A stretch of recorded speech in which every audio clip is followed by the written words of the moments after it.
Hey, this is Max, and in today's video I want to talk about the 5 best new features for Figma in 2021.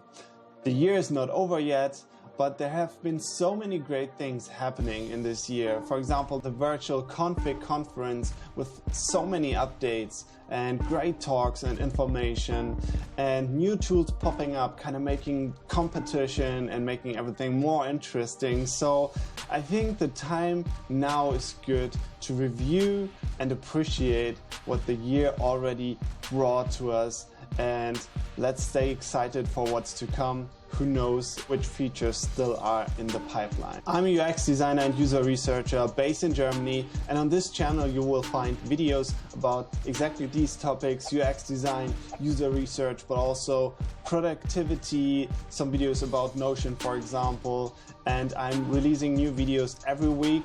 If I'm not doing that, then I'm also publishing online courses which are more in-depth and are hosted on Skillshare.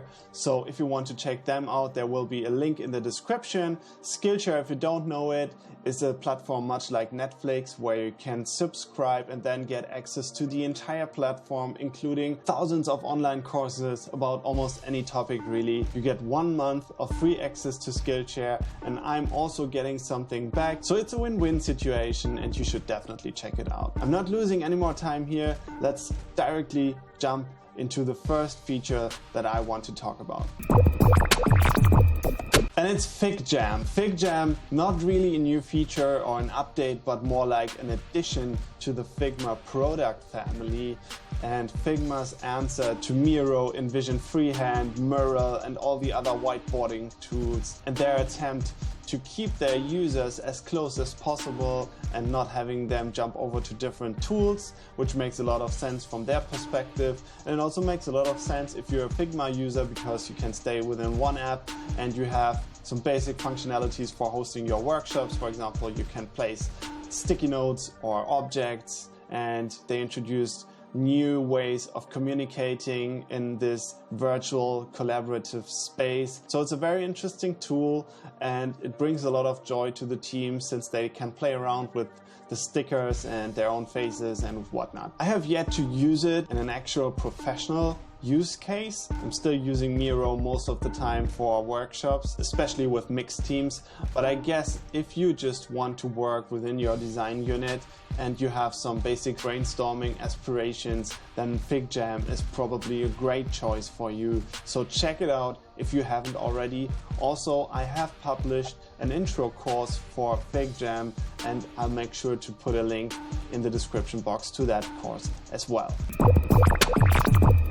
And the next feature is cursor chat and audio chat. So the cursor chat is something that we've seen in FigJam already. Now they brought it to Figma as well, and they added an audio chat too. So you can now actually communicate through Figma, and you don't have to use your phone anymore or your Teams or Zoom or whatever. You can simply push that button and start talking. And also I really like this cursor chat functionality, even though it's not working for any other keyboards that are not US format. So my German keyboard does not support the hotkey. Please fix this, Figma. But at least in FigJam it was possible for me to open up the cursor chat functionality through the context menu. And I think it's a nice, innovative way of communicating in this collaborative multiplayer cursor environment, and it's really fun to do, and it makes a lot of sense kind of because you're already connecting that cursor to the person. So if the cursor now begins to speak, I think that's just a great idea and a great mental model they're playing into here. Let's talk about the mobile app, and I'm talking about the new mobile app, which is not publicly available yet, but it has been presented at the config conference by the beginning of the year, and it actually expands the functionality of the Figma app as you know it right now by quite a lot of features. So right now it's only a mirror app, so you can mirror your prototypes on your smartphone, but in the new version you will be able to actually browse all the different files and prototypes that you have in your account, and you're able to select the prototypes on the smartphone. You don't have to control it from your computer, so that's a big step forward. It's still not possible to actively edit or manipulate the content. For that you would have to use something like FigJam, for example. But I think it's a step in the right direction, and I could imagine that they're improving on that app in the future as well. So if you want to have a look into this app while it's still in closed beta, then head over to the website and you can apply for access and play around with it on your own. It's definitely a great experience and a big improvement compared to the previous version of the mobile app. Multiple flows. This is such a great new feature. You can now enable multiple flows in your projects and your designs, so multiple interactive flows. You don't have to create a new file and duplicate the content. If you want two different flows, you can simply add multiple flows now and have them used from the same file actually. And this helps so many people. I think we all probably experienced this case where we had to duplicate all the frames and everything into a new page or a new file even, and then create a new flow and kind of export everything. So having this feature helps a lot by optimizing your workflow and keeping your stuff together and staying away from duplicating your files and then having to change it at so many places again. So definitely very helpful, makes a lot of sense, and it's a great new feature. And my number one, my absolute favorite new feature in Figma from this year is interactive components. It's such an enormous help. Very much like the multiple flows feature, this helps you reduce your design content by a lot. Just think about one example of having multiple checkboxes that are interactive.